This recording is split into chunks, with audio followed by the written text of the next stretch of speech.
Hi, welcome to Math Antics. In our first video about percents, we learned that a percent is just a special fraction that always has 100 as the bottom number.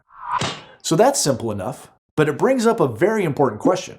If a percent always has 100 as the bottom number, then how can we use percents in situations that don't involve 100 things? Like if you scored 90% on a test, but the test only had 50 questions on it. 90% means 90 out of 100, but how can you get 90 questions right if there's only 50 on the test?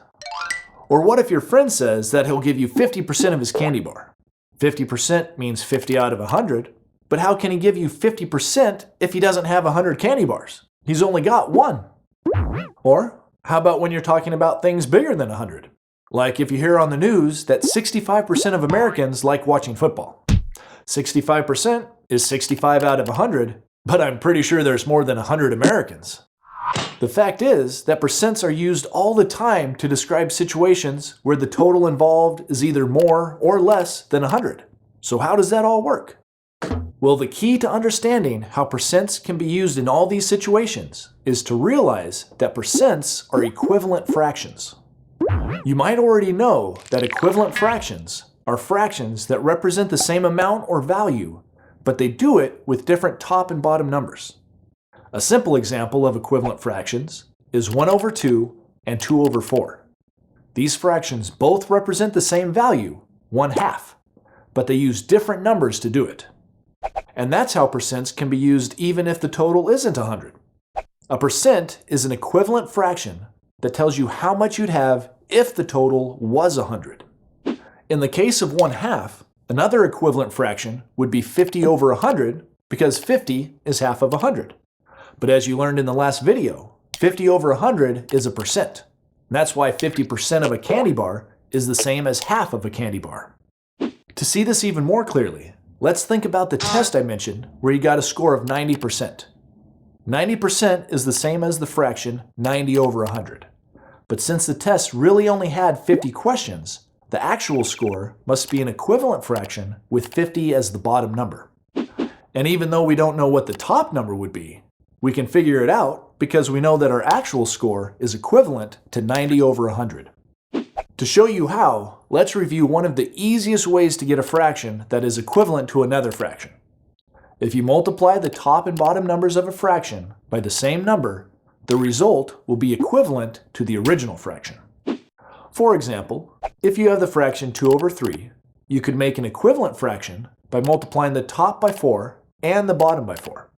You have to do the same thing to both the top and bottom numbers, or the result won't be equivalent. On the top, 2 times 4 equals 8, and on the bottom, 3 times 4 equals 12. So the fractions 2 over 3 and 8 over 12 are equivalent fractions. And you can also make an equivalent fraction by dividing both the top and bottom numbers by the same number. This is really what we're doing when we simplify a fraction. For example, if you have the fraction 6 over 20, you could divide the top and bottom numbers by 2 since they're both even numbers. On the top, you'd have 6 divided by 2, which is 3, and on the bottom, you'd have 20 divided by 2, which is 10. So 6 over 20 and 3 over 10 are equivalent fractions. And now that we know how to do that, we can figure out what our actual test score was. Notice the relationship between our fractions' bottom numbers. 50 is exactly half of 100. So we could go from 100 to 50 by dividing by 2. And that means if we do the same thing to the top number, divided by 2, we'll get the top number of the equivalent fraction. And since 90 divided by 2 is 45, 45 over 50 is equivalent to 90 over 100. And now we know that our actual test score must have been 45 out of 50. Okay, now I know what you're thinking. If our actual score was 45 out of 50, why not just leave it like that? Why did our teacher convert it into a percentage? Well, one important reason is that converting things into percents makes them easier to compare. For example, suppose a student took 5 different tests during the school year, and each test had a different number of questions. Here's the scores they got on those 5 tests. 40 out of 80, 18 out of 30, 12 out of 16, 96 out of 120, and 19 out of 20. Since each test score looks really different, it's not so easy to tell how well the student did or to see how their scores changed over time. But what if we convert each of these scores into an equivalent fraction with 100 as the bottom number? In other words, their equivalent percent form. Wow, now it's much easier to compare the scores. On the first test, the student only got 50%, or half, correct. But they did better on each test they took during the year. 60%, 75, 80, and finally 95% on the last test. The reason percents can help us easily compare things is because they're always on the same scale that ranges from 0 to 100. In fact, percents are very similar to that scale of 1 to 10 that you're always hearing about. Come on, come on, come on. Yeah, go, go, go, catch it. Yes, yes. Oh man, did you see that? Oh my God. Oh. On a scale of 1 to 10, how awesome was that play?